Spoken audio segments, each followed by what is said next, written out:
¿Qué tal? Hola. Dios de muchas formas nos ha querido hablar y una de ellas fue a través de sombras y figuras que nos iban señalando de muchas formas lo que iba a venir. Y una de ellas es el tabernáculo. ¿Y por qué quiero hablarles de esto?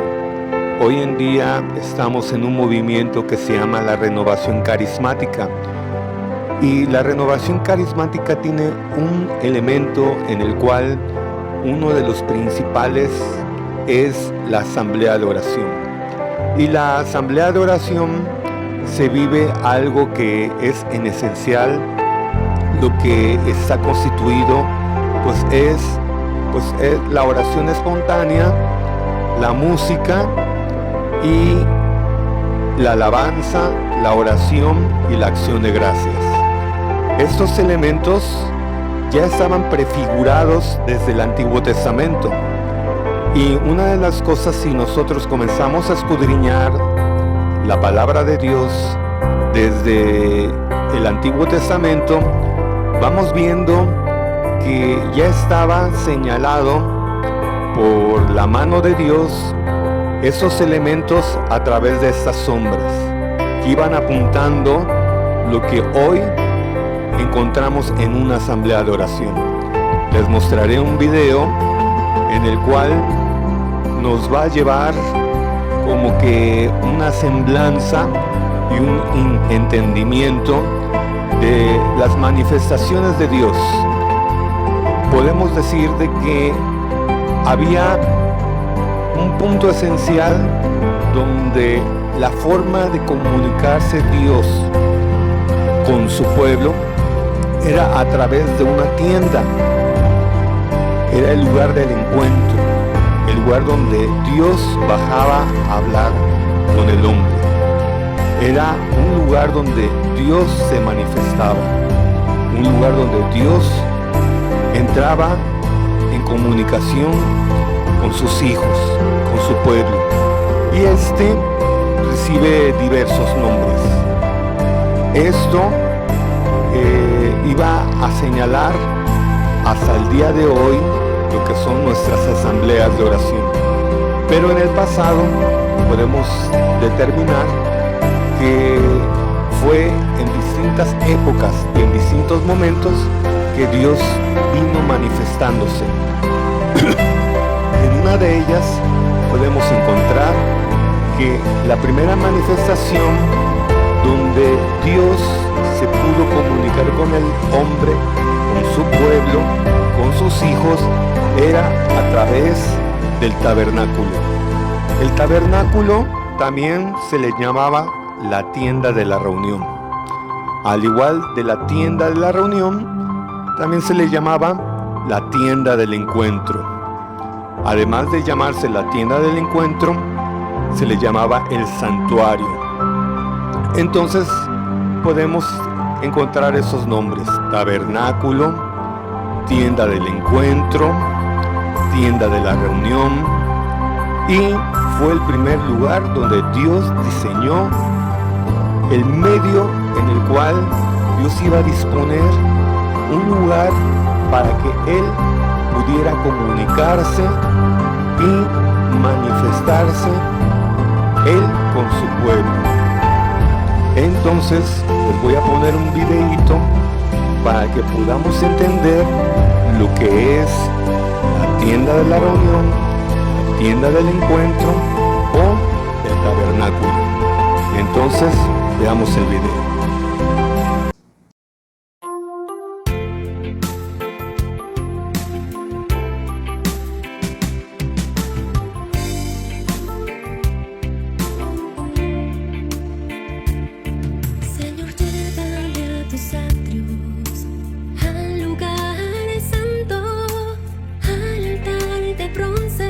Señor, tu rostro quiero ver. Pásame la muchedumbre por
Bueno, bien, después de haber visto este video, el santuario celestial es figura de realidades celestiales. Y para poder entender esto, vamos a ver lo que dice en Juan 23 y 24. Dice la palabra de Dios: mas la hora viene, y ahora es, cuando los verdaderos adoradores adorarán al Padre en espíritu y en verdad, porque también el Padre tales adoradores busca que le adoren. Dice, mas la hora viene. ¿Qué dice Juan 23? Dice que ya estamos en la hora. Y hay una característica de lo que es ser un adorador. Una persona que es adorador es una persona que rinde y le da su corazón a Dios. Para entender la palabra adorador, vamos a recordar de lo que dice que en el idioma griego es proskuneo. Significa que es como darle a entender la idea de como un perrito bebe agua de las manos de su amo. En otra idea, así es como muchas veces las palabras del griego dan a entender una idea. En otro significado significa es postrar, doblar la cabeza de tal manera en rostro en tierra, y es como semejante a como si fuera un perrito que estuviera bebiendo agua, ¿sí? Como si estuviera besando los pies de su amo. Eso significa la palabra proskuneo. Es besar los pies de su amo. Es una rendición total. Eso significa la palabra adoración, ¿sí? Entonces es un rendimiento total, y Dios está buscando adoradores en espíritu y en verdad. Y si dice en espíritu, es que Dios no está buscando que lo haga uno en la carne, o que lo haga uno en lo físico, ni nada más lo haga uno en lo exterior, sino en lo más profundo del ser humano. Pero para poder entender eso, lo voy a ir explicando. Y dice que el Padre anda buscando verdaderos adoradores. ¿Sabías que el Padre está buscando adoradores? Y si el Padre está buscando verdaderos adoradores, es que el Padre Celestial sabe que hay pocos que son adoradores. ¿Sabías que en el mundo hay pocos adoradores? Hay pocos que inclinan en una rendición total en adoración a Cristo Jesús. Y si busca adoradores, el Padre, es porque sabe que casi no hay. Qué triste, ¿va? ¿Y sabías que también Satanás anda buscando adoradores? De tal manera que una de las 3 tentaciones que tuvo Jesús en el desierto fue que le dijo el enemigo, le dijo, si tú te postras y me adoras, yo te voy a entregar todos estos reinos que se me han dado a mí. Pero ¿qué le dijo el Señor? Al Señor tu Dios, solo a Él adorarás, y solamente a Él le darás culto. Entonces el enemigo está buscando también adoradores. Está demandando para sí gente que le rinda culto, que le entregue el corazón. Está contendiendo con nuestro Señor por el corazón de las almas. Y está también arrebatándole los corazones y los espíritus y las almas de muchos seres humanos para mandarlas al infierno, para separárselas de Dios. Porque lo que más odia el enemigo son la criatura más especial que somos sus hijos. Pero también, no nada más el enemigo Satanás, sino también la carne está demandando que le des culto. La carne, nuestra concupiscencia, nuestra inclinación al mal, demanda que sea el primero, demanda que sea el primer lugar, que antes yo esté en primer lugar, antes que Dios, que mi prójimo y que cualquiera. Pero también te voy a decir, el mundo el sistema, la corriente que va en contra de todo lo que es de Dios, el mundo como sistema de ideas, de filosofías, de criterios, de ideologías, de pensamientos que se oponen a Dios, también nos demandan que rindamos nuestro corazón ante todas esas filosofías. Entonces, ¿sabes una cosa? El Padre está buscando adoradores. Yo te voy a preguntar, ¿tú quieres ser un verdadero adorador?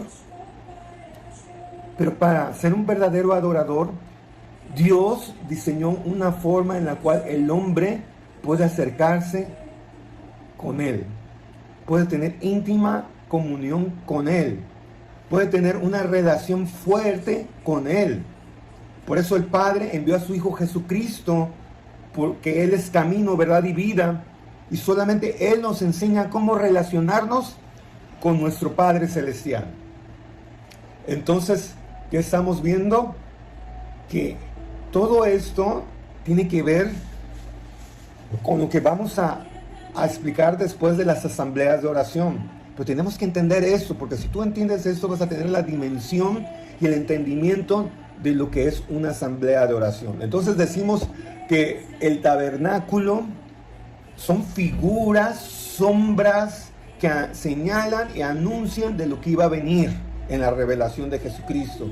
Hebreos 8:5 dice, el tabernáculo es figura de las cosas celestiales. Amén. El tabernáculo es sombra de lo que iba a venir. Nos apunta, nos señala de la revelación que Dios nos iba a mostrar. Y fue un proceso que se fue revelando hasta que llegó Jesucristo. Y te voy a decir una cosa.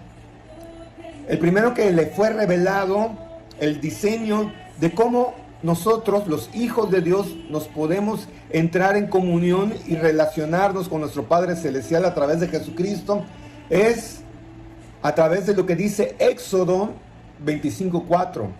Dice, el santuario o el tabernáculo o la tienda del encuentro o la tienda de la reunión fue elaborado de acuerdo al modelo que Dios le mostró a Moisés.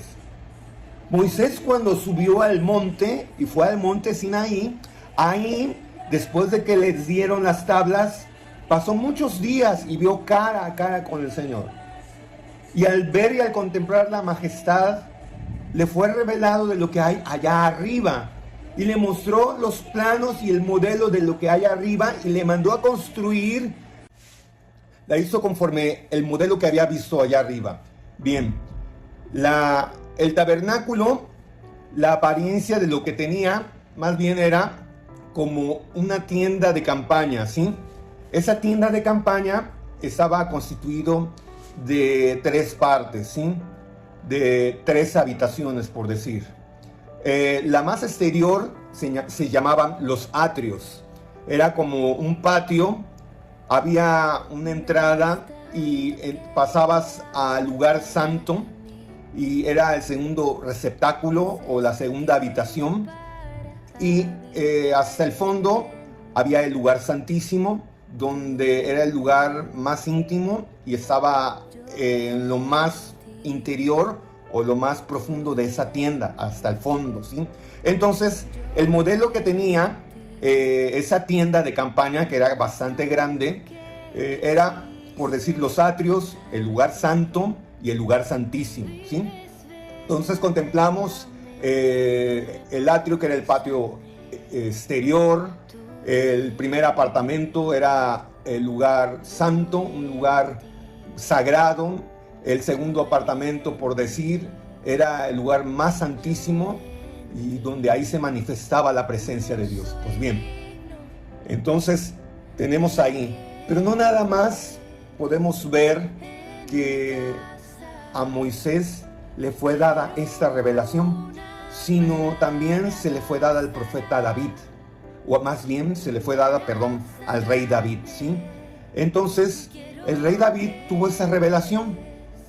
Pero decía el rey David, yo vivo en un palacio, y él en su corazón tenía el deseo de hacerle un lugar especial y majestuoso donde Dios pudiera habitar en medio de su pueblo. Pero ¿qué Dios tan poderoso y majestuoso puede habitar en algún lugar hecho de manos de hombre? No hay lugar que lo pueda contener. Pero David surgió en su corazón. David, dice la palabra de Dios, que David fue un hombre conforme al corazón de Yahvé, un hombre conforme al corazón de Dios, ¿sí? Y él en su corazón tenía el deseo de hacerle una morada, una habitación, un lugar donde pudiera también el pueblo, el hombre, poder tener íntima comunión, intimar con Dios, tener intimidad. Y David era un adorador consumado, pasaba mucho tiempo con el Señor. Entonces lo que hizo David, dice la palabra en Primera de Crónicas 28, 19, 20, dice: todo esto, dijo David, ha sido escrito por revelación del Señor, para darme a conocer el diseño de su obra. Y además David dijo a su hijo Salomón: sé fuerte y valiente, pon manos a la obra, no tengas miedo, no te desanimes, porque el Señor mi Dios estará contigo, no te dejará ni te abandonará hasta que hayas terminado toda la obra del templo del Señor. David en su corazón tenía el deseo de construirle una habitación al Señor, pero sus manos se habían manchado de sangre, y David no fue digno ya de construirle una morada para el Señor. Entonces esa tarea fue encomendada al rey Salomón, ¿sí? Entonces vamos viendo que Dios le mostró al rey David, y a través del profeta Salomón fue construyendo según el diseño de lo que había visto allá en el cielo. Dice la palabra de Dios que lo hiciera conforme a los planos y al diseño de lo que se le había mostrado y se le había revelado a David en el cielo, del santuario que había visto en el cielo. Entonces el rey David, ¿sí?, le manda a construir a su hijo Salomón, y le dice cómo deben de estar los vasos sagrados, cómo debe ser el orden del culto, cómo deben de estar los levitas. Él nombró músicos y cantores para que día y noche estén adorando al Señor en todo tiempo. Dice también la palabra de Dios, esos son los cantores que David nombró para que adorasen en el culto del Señor. Así David comenzó a constituir, ¿sí?, un servicio y un ministerio para que adoraran al Señor, ¿sí? Entonces, y comenzaran a adorarle con cítara, con flauta, con salterio, con decacordio, que comenzó a revestir a los levitas con manto, con traje, con todo lo que es el dispensario, que deberían tener los ornamentos. Y fue el tabernáculo de David, un tabernáculo, una tienda en la cual fue de alabanza y adoración y acción de gracias. Así fue constituido la tienda de David, el tabernáculo que Dios le construyó a David. Entonces vemos en esta revelación que David le construye a Dios un lugar para poder tener intimidad con él, ¿sí? Y lo hizo David conforme al modelo de lo que él vio y le fue revelado, ¿sí? Entonces, bien, pero eso mismo también le fue presentado al profeta Ezequiel. Ezequiel, en un momento en el cual, cuando vio que el pueblo le fue infiel al Señor, cuando el pueblo apartó su corazón de Yahvé, entonces Dios en sueños le dio una visión. Y dice la palabra de Dios, parafraseando, que lo tomó, yo no tengo cabello, pero le tomó de los cabellos y lo introdujo al tabernáculo, al santuario celestial que allá hay arriba, y que le mostró que debajo del altar, en el altar de bronce, ¿sí?, donde se hacían los sacrificios, había diríamos que estaban profanando el lugar santísimo y estaban cometiendo abominaciones. Pero el profeta, cuando comenzó Ezequiel a tener esa visión y que él estaba viendo el santuario celestial, entonces la imagen que de pronto ve es de que en ese momento Dios, a través de un hombre, diríamos como un ángel, lo va llevando, ¿sí?, debajo del altar y se había ahí como que una especie de caudal que iba debajo de la base del altar y que él se introducía y que iba él metiéndose de forma que seguía la corriente, y cuando comenzó a salir del otro lado del altar, ¿sí?, del lugar santísimo, él comenzó a divisar que estaba a las orillas de un río y que ese río comenzaba a caminar y comenzó a caminar 500 metros y que ese río era como un río de vida. Le comenzaba a cubrir los tobillos, le cubrían sus pies, pero de pronto comenzó a caminar otros 500 metros y dice que el agua le daba a las rodillas. De pronto caminó y avanzó otros 500 metros, dice la palabra en codos en otra versión, pero otros 500 metros, el agua le pasaba a la cintura. Y siguió avanzando hasta que dio otros 500 y él ya le cubría todo el cuerpo y tuvo que pasar a nado. De tal manera que se tuvo que sumergir en ese río, de tal manera que tuvo que pasar a nado de manera profunda, en ese río de agua viva. Cuando él comenzó a salir a flote, así parafraseando, sale a la superficie, dice la palabra de Dios que comenzó a ver que sale a las orillas y que al lado de las orillas comienza a visualizar que hay árboles. Dice que veía a un hombre que lo acompañaba y que medían esa agua mientras él iba caminando y que avanzaba cada 500 metros. Entonces, al ver eso, dice la palabra de Dios que había toda clase de árboles frutales y que esos árboles eran árboles de vida, como en el huerto de jardín. Eran árboles como parecidos a los que había en el Génesis, ¿sí? Dice que había toda clase de árboles frutales. Imagínate, era algo celestial, que había toda clase de frutas, dice. Dice que tenían hojas y que sus hojas nunca se caían, nunca se marchitaban, nunca se secaban. Y dice que esas hojas nunca dejaban de dar fruto, no dejaban de dar fruto jamás, dice. Y cada mes se darán fruto porque están regados por esa agua viva que sale del templo. El templo las alimenta, el templo, ese raudal, como un caudal impetuoso las alimenta. Y los frutos, dicen, el agua que sale del templo, los frutos servirán de alimento y las hojas de medicina. Y todo el que coma de esas hojas será medicamento, dice la palabra de Dios. Entonces dice que esa agua que corría del oriente, que llegaba desde la cuenca del Jordán, llegaba hasta el Mar Muerto. Y el Mar Muerto, que contiene agua salada, que no tiene nada de seres vivos, ni hay peces, dice la palabra de Dios, que convertía el agua salada del Mar Muerto en agua dulce. Y que ahí habrá todo género de vida. Entonces, dice, todo ser viviente que nade, donde entren entre estos ríos vivirá. Sí, tendrán peces, vegetación y vida. Entonces, esto tiene mucho sentido, ¿sí? ¿Por qué comento toda esta revelación? Porque el tabernáculo es un proceso de adentramiento, de ir a aguas profundas y ir al encuentro con Dios, como dice la palabra de Dios. La tienda del encuentro es muy paralela a una asamblea de oración, porque ¿cuál es la finalidad de una asamblea de oración? La finalidad de una asamblea de oración es que todos los participantes tengan un encuentro vivo con el Señor, tengan una experiencia en la cual se encuentren con el Señor, ¿sí?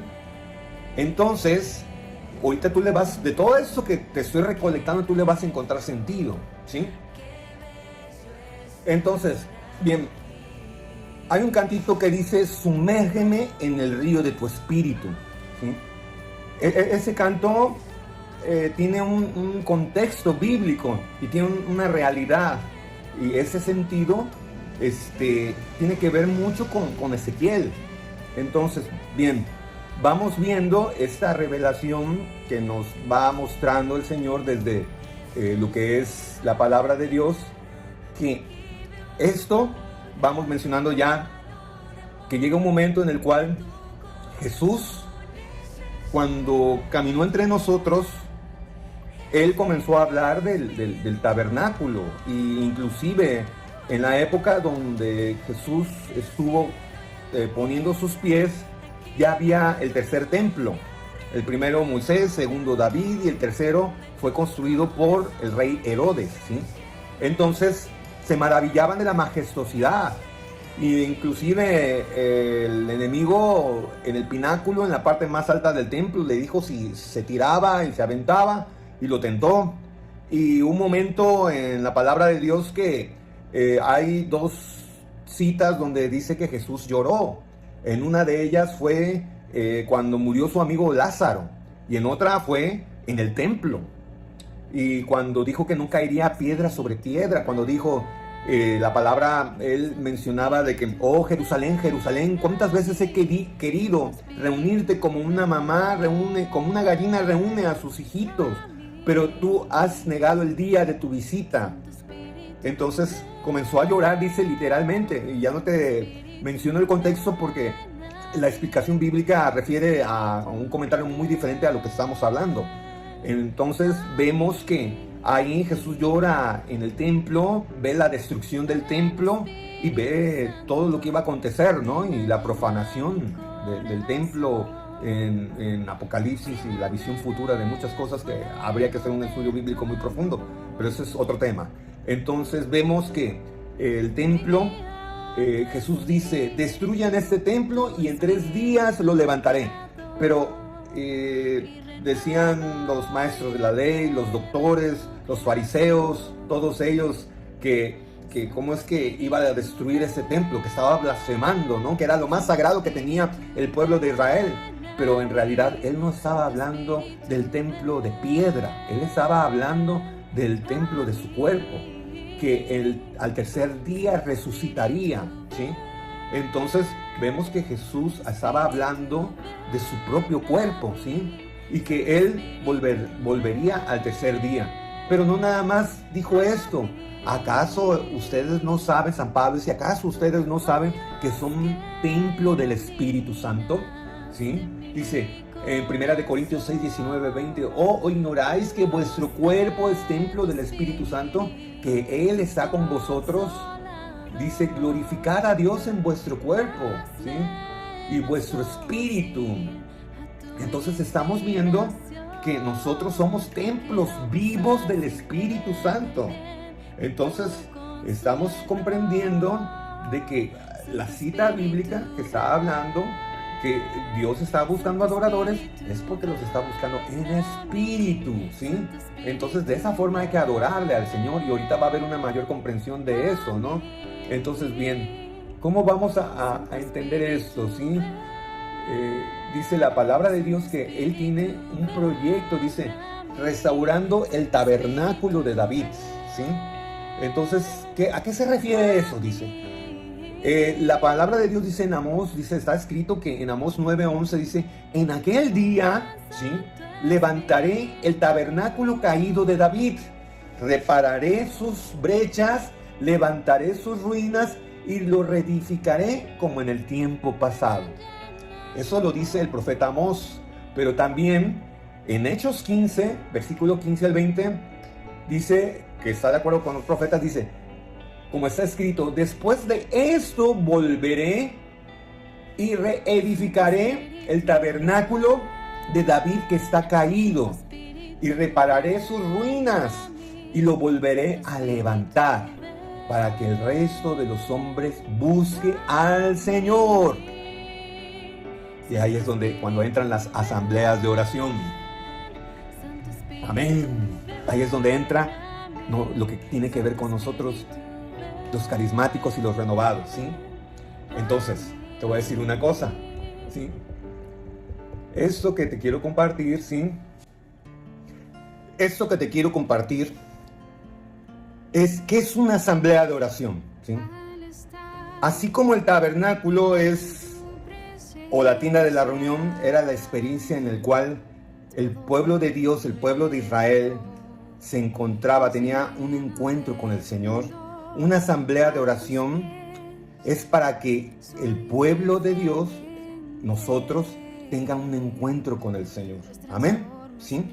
¿Y cómo se da ese encuentro? Es principalmente a través de 3 elementos. ¿Sí? Es a través de la alabanza, de la adoración y de la acción de gracias. Es cristocéntrica. Muchas veces hoy las líneas y las enseñanzas de la Escuela Nacional y todo eso, si estudias los talleres, ya no están concentrados en una reunión en la entrega, las peticiones, en una línea así de oración con muchos elementos como el perdón dentro del desarrollo de una asamblea de oración. No. La asamblea de oración,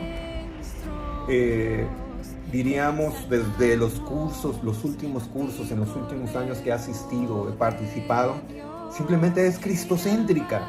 No está centrada en el hombre, sino está centrada en Dios. Una asamblea de oración tiene esos 3 elementos esenciales. Es alabanza, adoración y acción de gracia. Y es cristocéntrica.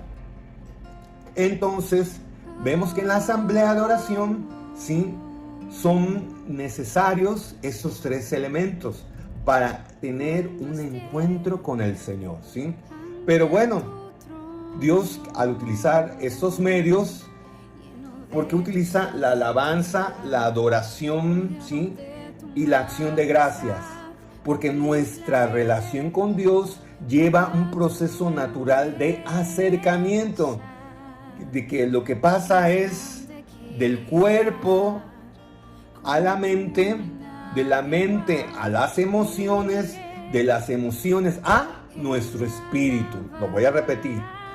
De nuestro cuerpo a nuestra mente, de nuestra mente a nuestras emociones y de nuestras emociones a nuestro espíritu, ¿sí? Entonces, como que nos vamos adentrando en Dios, ¿sí? Es como irse sumergiendo en un río cada vez más hondo y más profundo, ¿sí? Donde pasamos de los atrios, que es el exterior, desde nuestro cuerpo, y de nuestro cuerpo vamos profundizando y a través de nuestra mente vamos conectándonos con Dios, participan nuestras emociones y nuestra voluntad, pero no se quedan en nuestra mente, en nuestros pensamientos, en nuestras emociones y en nuestra voluntad, sino traspasa esa frontera y va a las entrañas propias de nuestro ser, en las profundidades de nuestras entrañas, de nuestro espíritu, y vamos cada vez sumergiéndonos, porque Dios es espíritu y quiere que los que le adoren en el espíritu. El trono de Dios es en nuestro corazón, ahí reside, y el corazón es un trono, pero habita en lo más profundo del ser. Acuérdate esa cita donde dice: cuando hables con tu Padre que está en los cielos, cierra la puerta, entra en tu habitación, en tu espíritu, y habla con tu Padre que está en lo secreto. Lo secreto es en las entrañas, en lo más escondido. Lo secreto no está a la vista. Lo secreto no está tan tangible. Hay que echarse un bucito y ir más hasta allá. Es como que ir hasta lo más adentro y profundo, ¿sí? Hasta lo más hondo, ¿sí? Entonces, ahí donde está tu espíritu, no en tu alma, en tu espíritu, porque tu alma representa el lugar santo, tu espíritu representa el lugar santísimo. ¿Qué es tu alma? Tu alma es lo que piensas, lo que sientes y lo que haces. Voy a repetirlo. ¿Qué es tu alma? Es lo que piensas, lo que sientes y lo que tú haces. ¿Qué es tu alma? Son pensamientos, emociones y voluntad. ¿Qué es tu alma? Pensamientos, emociones y tu voluntad. Pero ¿qué es tu espíritu? Tu espíritu es el trono, el receptáculo, la morada donde reside Dios. El tabernáculo, el sagrario, es la habitación. es lo más inconsciente o subconsciente. En psicología son las profundidades del ser. Ahí es donde habita el Señor, ¿sí? Entonces, ahí es donde tú vas a encontrar al Señor, ¿sí? Y nos podemos quedarnos simplemente cuando vamos a una asamblea del Señor y nos quedamos con una experiencia en lo cual nada más fue en lo exterior. Y nos quedamos en los atrios. Y tuve una experiencia de Dios en los atrios. Y por eso muchas asambleas de oración inician con los cánticos de ambientación y de animación, que no es lo mismo a alabanza. La alabanza es una que es sinónimo de exaltación. Y la animación sinónimo de ambientación. En la animación hay mímica, hay mover manos, hay movimientos, hay aplausos, hay brincos, ¿sí? Entonces, ¿qué pasa? Dice la palabra de Dios en el Salmo, entrad, 115, entrad por sus atrios con alabanza y acción de gracias. Esos son los atrios, pero muchas veces nos quedamos en el exterior. Y tuvimos una experiencia con Dios nada más, y nos quedamos en los atrios y no avanzamos al lugar santo. Qué bonito, me moví, alabé, aplaudí, hice mímicas, pero de ahí no salí. Entonces, ¿qué pasa? Tienes que pasar a un segundo nivel. El segundo nivel es ir al lugar santo. Y el tabernáculo tiene muchas figuras que algún día te voy a enseñar, te voy a mostrar. Espero tener aquí no, yo creo que lo moví, lo acabo de mover. Sí, mi folletito que me dieron en mi parroquia cuando viví ahí en San Luis Potosí. Bueno, me estoy distrayendo. Pero en el lugar santo hay un cantito, dice: no quiero tener un encuentro emocional, quiero encontrarme contigo y verte, Señor, postrado en majestad. Entonces, ¿qué sucede? Muchas veces nos quedamos en los atrios, o otros tenemos un encuentro emocional y nos quedamos en el lugar santo. Y muchas veces participa nuestra mente, nuestros pensamientos, el Señor confronta, nos lleva a un nivel donde yo quizás pude haber llorado, quizás Dios me mostró algo, me hizo reflexionar y caí en cuenta de algo, tuve la voluntad de tomar una decisión. Es bueno el lugar santo, es un segundo nivel, pero no es el nivel que Dios está buscando, porque Dios busca adoradores, y ahí no se da la transformación en el lugar santo. ¿Dónde se da la transformación? La transformación se da en el lugar santísimo. Tú puedes llorar, puedes tener un cambio, tu voluntad puede ser afianzada, ¿sí? Pero necesitas ir a aguas más profundas. Y puedes tener un paso y entrar a un segundo nivel, y es muy bueno. Y allá Dios actúa y hay respuesta. Pero necesitas ir al lugar santísimo. Recuerda que cuando Jesús murió, el velo fue rasgado de arriba hasta abajo, ¿sí? Y dice Hebreos que todos podemos ir confiadamente al trono de la gracia. Podemos acercarnos confiadamente para recibir ayuda en el momento oportuno. Puedes acercaros al trono de la gloria de Dios, dice Hebreos, ¿sí? Podemos acercarnos porque tenemos un sumo sacerdote por el cual podemos tener libre acceso al Padre a través de Jesucristo. Entonces, ¿qué pasa? Que en el lugar santísimo es cuando ahí habita la presencia de Dios. Es ahí donde mora el Señor, ¿sí? Donde ahí el Señor está morando, y ahí donde se corona de majestad.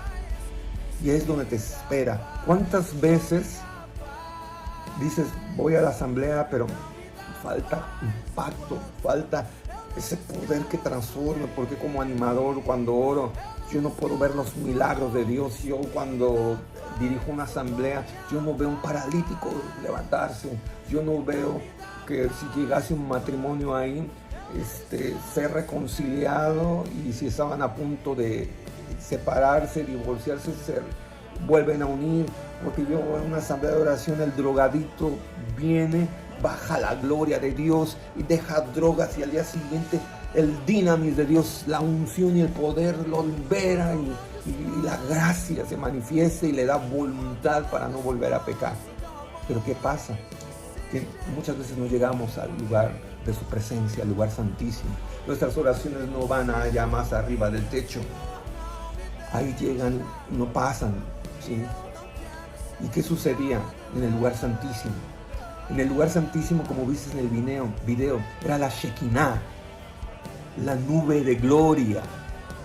Cuando el sumo sacerdote entraba una vez al año al santuario y pasaba al lugar santísimo, tenía que tener un cordón en el cual no sabía cómo iba a ser la manifestación del Señor, porque ahí podría morir, porque bajaba la presencia de Yahvé, y muchas veces quedaban muertos porque Dios descendía ahí. Y tenían que jalarlo con las cuerdas porque caían fulminados, porque la presencia de Yahvé era imponente, ¿sí? ¿Qué pasaba ahí cuando estuvieron los 40 días? De día era una columna en forma de nube que los guiaba. Y cuando el pueblo se reunía y era convocado por Moisés, todo el pueblo iba alrededor de la tienda de la reunión, se postraba rostro a tierra. ¿Y qué sucedía? Todo el pueblo alababa, adoraba a Yahvé. Entonces la Shekinah, la nube de gloria, descendía, ¿sí?, en el arca de la alianza, donde estaba el maná, el pan del cielo, el bastón de Aarón y las tablas de la ley. Y todo es un significado. Y de noche era una columna de fuego, era un torbellino de fuego, una columna, era la Shekinah. Y en los atrios era la Beraká, el lugar de bendición, donde había alabanza, exaltación y júbilo. Entonces bajaba la gloria de Dios en el altar, en el tabernáculo, en el lugar santísimo. Entonces, cuando Jesús habla de que Él es el templo, ¿sí?, cuando San Pablo dice que somos templos vivos del Espíritu Santo, se refiere también que somos imagen y semejanza del Señor. Somos, como Dios es Padre, Hijo y Espíritu Santo, un solo Dios en tres personas, Dios nos hizo uno en tres. Tenemos un cuerpo, una alma y un espíritu. Amén. Cuando tenemos un cuerpo es lo físico. ¿Y cuáles son las necesidades de lo físico? Poder dormir, las necesidades fisiológicas del dormir, el comer, el descansar. Pero tenemos también un alma. Y esa alma es el mundo consciente. Son los pensamientos, las emociones y la voluntad. Pero tenemos un espíritu. Ese subconsciente, eso es lo más profundo de nuestro ser. ¿Y cómo era el tabernáculo? Atrios, lugar santo y lugar santísimo. Es Dios Padre, Hijo y Espíritu Santo. El hombre, cuerpo, alma y espíritu. Tienda de la reunión, atrios, lugar santo y lugar santísimo. Entonces, ¿qué estamos viendo?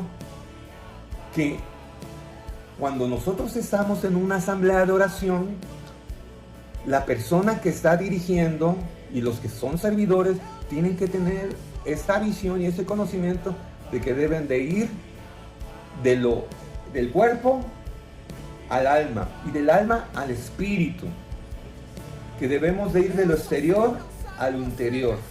¿Y qué es el lugar santísimo? Es donde ya no hay música, donde ya no hay más palabras. Es donde comienzas a contemplar al Señor. Es el lugar donde la experiencia te permite ver cara a cara con el Señor. Es donde puedes contemplar su rostro, donde la gloria de Dios desciende. Es donde suceden los milagros, donde estaba representada las plantas medicinales, el río de agua viva, donde la columna de fuego y la nube de gloria representan al Espíritu Santo descendiendo sobre el templo vivo, donde hay silencio, donde ya no hay palabras, donde hay quietud, donde está la contemplación, donde los místicos le llamaban el arrobamiento. Santa Teresa, todos los santos, San Pío de Pietrelcina, el que hizo la Suma Teológica, se me olvidó el nombre, San Ignacio de Loyola, tantos hombres y mujeres, hasta Cupertino que volaba, ese santo, Santa Teresita con la loquela, la algarabía de San Ignacio, a San Agustín con la jubilatio, júbilo. Ellos lo expresaban con esos términos. Esa experiencia mística, donde quedaban el éxtasis, extasiados. Porque nuestras asambleas no llegan a ese nivel y esa profundidad. Y esa es una asamblea, es un proceso de acercamiento donde nos vamos adentrando, de adentramiento, donde vas al trono de Dios, donde le quieres decir: quiero llenar tu trono de adoración, donde estás solamente tú y Él y nadie más, y vas con todo ese pueblo, porque la experiencia es comunitaria, pero también es personal. Entonces, ya para finalizar, ¿qué dice la palabra de Dios? Al final, en aquel día, ahora es, Dios promete restaurar el tabernáculo de David. No porque el de Moisés, porque el tabernáculo de David era de alabanza, adoración y de acción de gracias. Dice: reedificaré el tabernáculo de David, que está en ruinas, que está caído, lo volveré a levantar. ¿Para qué Dios va a reconstruir el tabernáculo de David? Para que el resto de los hombres busque al Señor. Ya quítate en el hecho de estar pensando en el tabernáculo. Te lo voy a decir en otras palabras. ¿Para qué Dios va a restaurar la alabanza, la adoración y la acción de gracias? Para que el resto de los hombres busque al Señor. Yo lo dije al final, yo siempre repetía tabernáculo, pero ¿sabes qué lo está sustituyendo? Lo que es el corazón de una asamblea de oración, que es cristocéntrica. Y también al final es María, porque siempre acompaña a su hijo a donde esté. Pero es alabanza, adoración y acción de gracias. Dios ha prometido al final, en esta lluvia tardía, en la lluvia postrera, de restaurar el tabernáculo de David. Gloria a Dios.